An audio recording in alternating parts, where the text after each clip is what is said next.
Number 12 માં આવતા બેલ ગામના મુખ્ય માર્ગ પર તંત્રની ઘોર બેદરકારી સામે આવી છે। આ માર્ગ પર પીવાના પાણીની લાઇનમાં લીકેજ થવાને કારણે રસ્તાની વચ્ચે જમીન બેસી ગઈ છે અને મોટો ભયજનક ખાડો પડી ગયો છે। આ દુર્ઘટનાને કારણે વાહન ચાલકો અને રાહદારીઓને ભારે હાલાકી ભોગવવી પડી રહી છે। આ ઘટના અંગે રોષ વ્યક્ત કરતા વોર્ડ નંબર 12 ના કોંગ્રેસ પ્રમુખ રાકેશ ઠાકોરે ગંભીર આક્ષેપો કર્યા છે। તેમણે જણાવ્યું હતું કે પાલિકાના તંત્ર દ્વારા રોડની કામગીરીમાં મોટું ભ્રષ્ટાચાર આચરવામાં આવ્યું છે, જેના કારણે સામાન્ય પાણીના લીકેજમાં પણ આખો રોડ બેસી ગયો છે।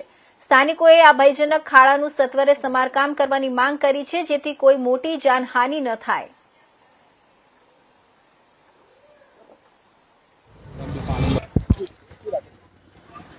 આજે અમે આવ્યા છે ભીલ ગામના મેઇન રોડ પર જે ભીલ ભાયલી ફાટક થી ચાપડ જતો રોડ છે। મેઇન રોડ પર મોટો ભૂવો પડી ગયો, મસ્ત મોટો ભૂવો। વિચાર કરો, અકોટા તો ભૂવા રોડ તરીકે ઓળખાતો, હવે આ ભૂવો અટલાદરાથી આગળ આવીને ભીલ ગામમાં ઘૂસી ગયો। અધિકારીઓને કહેવા માંગુ છું, તમે અહીંયા આવીને જુઓ અને ચૂંટાયેલા પ્રતિનિધિઓ એમને કહો ભીલ ગામમાં જોવા આવજો। હાલત કેટલી ખરાબ છે, લોકો એમને નતા તમને પગાડતા, એનું કારણ હતું આ। અત્યારે બી આ હાલત આટલી ખરાબ છે। વિચાર કરો, રોડ વચ્ચે કોન્ટ્રાક્ટરની ઘોર બેદરકારી, એના કારણે આ કેટલું ખરાબ હાલત છે। આખો રોડ ખોદી ગયો।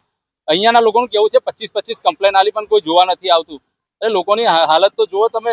ખાલી 5 વર્ષે વોટ લેવા આવો છો, પણ જનતાની સમસ્યા માટે બી જાણવા માટે બી નીકળો કોઈ વાર, નહીં તો જનતા જે કર્યું એ આગામી 5 વર્ષો લગીને આ જ ધંધો કરશે જંજાબી।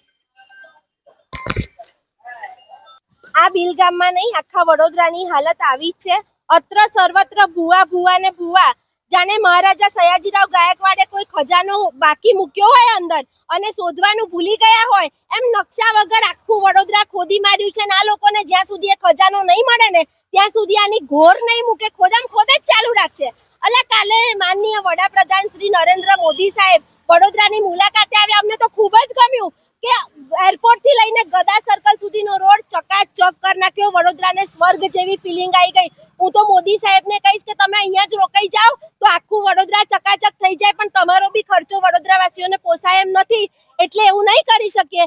પણ મહેરબાની કરીને તમારી વિઝિટ વધારી લો તો આ અધિકારીઓ જાગે। તમારા નામ પર લોકોએ ખોબલે વોટ આપ્યા છે, બાકી તમારા ચૂંટાયેલા પ્રતિનિધિકારીઓને કોઈ ભૂતો ભય ઓળખતું નહીં। એટલે તમારું નામ બચાવો, તમારી શાન બચાવો અને તમારી શાખ બચાવો, અને આ ખાડા પુરાવો સાહેબ। હવે તો તમારી પાસે આવવું પડશે અમારે।